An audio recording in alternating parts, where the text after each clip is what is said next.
예,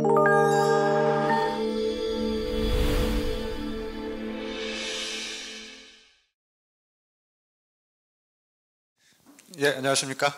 한양대학교 기술경영전문대학원의 정태현이라고 합니다.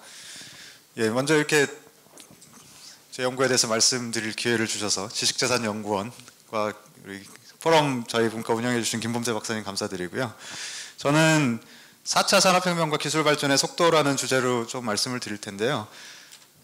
지금 이 포럼의 주제는 융합산업의 지식재산 정책 관련한 건데 그것보다는 잠깐 조금 앞단의 얘기를 먼저 드리고, 예, 그래서 이 4차 산업혁명 한참 우리 얘기하고 있는데, 예, 그거의 핵심 주장 중에 하나를 특허 데이터를 통해서 한번 검증을 해보고 거기서 나온 시사점이 정책적인 시사점도 있을 수 있는데 거기까지는 제가 말씀을 안 드리고 같이 토론의 주제로 남겨놓기로 그렇게 하겠습니다.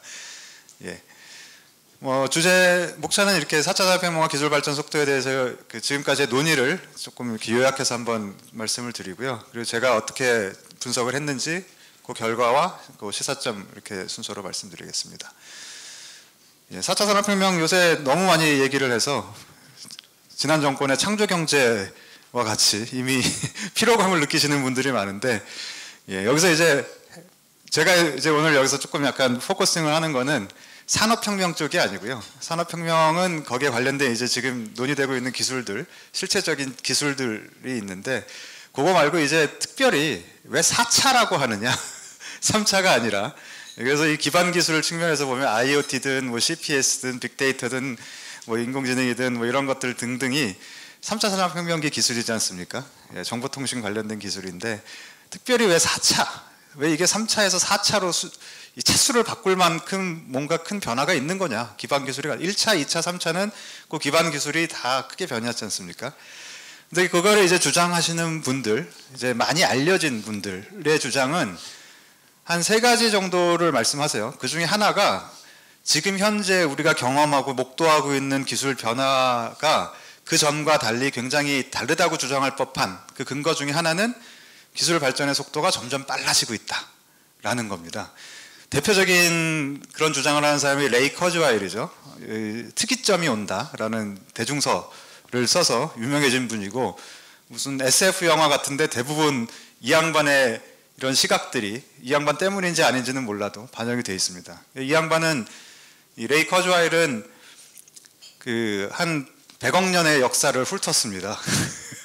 우주의 역사를 쭉 훑어서 기존에 우리 인류 문명에서 알려진 이 100억 년 동안의 기술 발전들을 자기가 나름대로 플로팅을 해보니 굉장히 중요한 그런 사건들이 거의 로그 스케일, 시간에 대한 로그 스케일로 나오더라.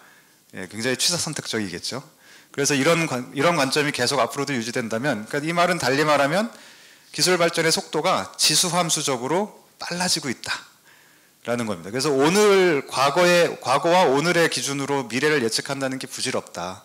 미래는 점점 더 빠른 변화가 있을 것이기 때문에, 그래서 2040년쯤, 2045년쯤 되면 인간과 무라일체의 경지, 인간과 이 세계가 하나가 되는 사이보그가 지금의 인공지능이 인간의 머리를 대체할 것이다. 그런 주장을 하시죠. 그래서 이 4차 산업혁명, 현재의 그런 기술이 굉장히 주목해야 된다라는 그런 대표적인 사람 중에 하나고, MIT 교수인 에릭 브리뉴르프슨하고 이 메가피, 이 사람이 썼던 제2의 기계시대, 이 책에서도 그런 주장을 하죠. 이 양반들은 4차 산업혁명이라는 말은 안 썼고 제2의 기계시대라는 말을 썼는데, 어쨌든 의미적으로는 4차 산업혁명하고 상통을 합니다. 3가지 특징을 지목합니다. 최근 한 10여 년의 기술 발전의 특징이 빠르다. 익스포넨셜이라는 게 바로 기술 발전이 지수함수적으로 빨라지고 있다. 디지털, 새로울 거 없죠. 60년대 나왔던 3차 산업혁명의 레거시입니다. 근데 디지털인데 지금의 디지털은 좀 다르다. 굉장히 더 융합적이다. 그래서 오늘의 이 주제에 관련된 게 사실은 이 디지털 쪽이고, 기술을 혁신을 하고 발명을 하고 새로운 걸 만들어내는 방식이, 예전에는 기업 R&D를 한다 그러면은 자기네들이 다 돈 투입해서 처음부터 개발을 하는 방식이었다. 요새는 어디 이스라엘에 괜찮은 회사 없나, 사올 거 없나, 기술 사올 거 없나, 오픈 이노베이션 하잖아요. 예, 그런 관점입니다. 그래서 어쨌든 제가 초점을 맞춘 거는 요거죠. 속도. 예. 많이 알려주신 분이죠. 4차 산업혁명이라는 책을 쓰셨죠. 세계경제포럼 WEF 회장이시면서 작년에 이 다보스 포럼에서 이 4차 산업혁명이라는 걸 이 포럼의 주제로 내세워가지고 확 이 말을 대중화해버렸죠. 근데 이 양반도 이제 이 책에서 다른 여러 가지 사례들을 얘기하지만 4차 산업혁명이라는 게 주목해야 된다라고 특징이다라고 말한 것 중에 하나가 바로 이 혁신의 개발과 확산의 속도입니다. 그래서 어쨌든 4차 산업혁명을 주장하는 분들, 기술 낙관론 이런 것들을 주장하는 분들은 기술 발전의 속도가 점점 빨라지고 있다라는 말을 하고 있기 때문에 그게 이제 실제로 앞으로 그렇게 될 것이냐 아니냐를 좀 검증해 볼 필요가 있겠죠. 근데 이제 꼭 반대 측면의 주장을 하시는 분들도 있어요. 기술 발전의 속도가 빨라지긴 뭘 빨라지냐. 엄밀히 검증을 해보면 착각이다.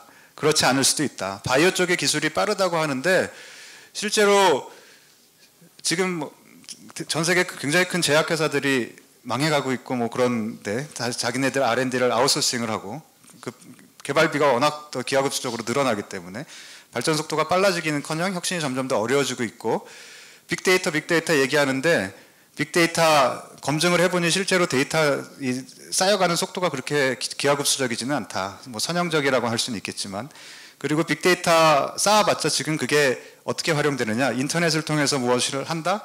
근데 인터넷으로 하는 거는 GDP에 안 잡힙니다. 예, 공짜라서 GDP에 안 잡힙니다. 그래서 실제로 이 생산성 같은 거를 검증을 해보면 한창 논란이 있었죠. IT라는 게 생산성에 뭐 도움이 됐느냐 안 됐느냐 이런 논란이 있었죠. 신경제 관련해서 밀레니엄 넘어올 때. 그리고 빅데이터라는 게 지금 대부분은 소셜미디어에서 이 마케팅 측면에서 활용되는 측면이 많아서 마케팅 측면에서 활용이 된다는 것은 본질적인 혁신보다는 남의 물건 뺏어오는, 남의 시장 뺏어오는 관점이 크지 않느냐. 굉장히 비판적이신 분이에요. 이 로버트 고든이라는 분은. 과거에 이제 생산성을 한 100년간을 추적을 해서 보니까 실제로 3차 산업혁명 이후기의 생산성 향상분이 다른 여러 가지 사회적 경제적 요인들을 제외하고 나면은 별 볼 일이 없더라. 네, 그런 주장도 합니다. 오히려 2차 산업혁명, 전기와 대량 생산 체제가 이 자리를 잡았던 1900년대 초반의 생산성이 더 주목할 만하더라. 그래서 이 기술 발전의 속도라는 게 대립되는 주장들이 있습니다. 어떤 게 맞는지 아직 모르는 상황이고요. 기술 경영에서 이제 많이 얘기를 하는 거는 경험적으로 그전에 그간들의 혁신들을 쫙 봤을 때 기술 발전은 대략 S커브 형태를 띈다라고 이제 얘기를 하죠. 그러니까 S커브는 처음에는 기술 발전이 좀 느리다가 기술적인 문제가 해결이 되고 장비가 되고 사람들이 거기에 대해서 관심을 갖고 그게 어떻게 활용될 수 있는지에 대해서 아이디어가 생기면 급속도로 빨라지다가 물리적 한계에 봉착해서 다시 느려지는, 그래서 이제 S커브 모양을 띠는데 그게 이제 이 혁신을 연구하고 기술 경영을 연구하는 사람들에게는 굉장히 받아들여지는 이 일반적으로 통용되는 주장입니다. 그 말은 3차 산업혁명기에 나왔던 기술이 급속도로 빨라지는 시기가 있었다면 이제 감속하는, 줄어드는 시기가 있다 이겁니다. 그래서 계속 빨라진다는 것은 힘들다. 그리고 이 기술이 발전 속도가 점점 빨라진다는 거에 대표적인 주장 중에 하나가 인텔의 사장이었던 고던 무어가 자기네 이제 인텔에서 램을 만들면서 보니까 집적도가 뭐 1년에 2배씩 높아지더라. 그러다가 이제 점점 물러서서 뭐 1년 6개월에 2배 뭐 이런 식으로 물러섰죠. 그러다가 94년에 무어의 법칙은 끝입니다. 폐기 선언을 하고 한창 논란이 됐었습니다. 그래서 대부분 이제 무어의 법칙에 대해서 얘기를 하는 분들도 마찬가지로 집적도를 향상시키는 무어의 법칙은 끝났다. 삼성도 지금 7나노까지 하지만 그 이후는 지금 이 나노 선폭을 줄이는 것은 물리적 한계가 있다고 하죠. 그래서 전자기적 간섭도 있고 그런 것들을 보자면 실제로 이 반도체 쪽 특정한 뭐 예이기는 합니다만 이런 쪽에서의 기술 발전 속도가 점점 더 빨라질 거라는 걸 수긍하기가 힘들지 않습니까? 그래서 제가 지금 말씀드리는 연구에서는 기술 발전의 속도에 대한 증거가 필요하다고, 그래서 과연 빨라지는지 늦어지는지, 지금 현재 이제 기술 발전의 가속화를 주장하시는 분들은 대체로 일화적 어떤 사례에 근거해서 몇 가지 사례에 근거해서 봐라, 이런 게 보면 10년 전보다 지금 빠르다고 볼 수 있지 않냐 이렇게 되고 있고요. 그래서 체계적인 설명이나 논리가 좀 부족한 측면이 있고, 기술의 성능이나 확산이나 영향 이런 것들을 좀 구분하지 않고 혼재해서 마구 말씀하시는 경향들이 많이 있는 것 같고요. 제 나름대로의 판단입니다만. 그리고 기술의 S곡선과 진화적 수명주기론, 기술이 이제 발전함에 따라서 어느 순간 이후부터는 감속할 것이다 라고 주장을 하는 쪽에서는 주로 이제 단위 기술에 대한 미시적 분석을 이제 주로 하고 있어서 좀 거시적이거나 패러다임 측면에서의 그런 것, 또 S곡선이 다른 X곡선으로 대체되는 다중 S곡선 측면의 의미, 이런 것들에 대해서는 좀 그 연구가 더 체계적인 연구가 많이 돼 있지는 않습니다. 그래서 이런 것들을 연구하는 게 좀 4차 산업혁명 현재 막 뭐 있냐 없냐, 뭐 맞냐 아니냐, 3차냐 4차냐 얘기하고 있는데 좀 의미가 있을 것 같아서 그런 거 좀 이제 분석을 해보고자 했습니다.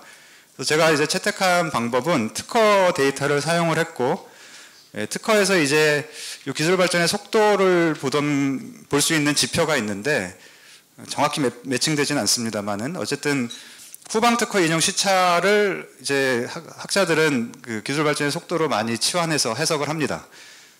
그 테크놀로지 사이클 타임이라고 볼 수도 있고요. 그래서 인용 주기라고 이제 말을 할 수도 있는데요.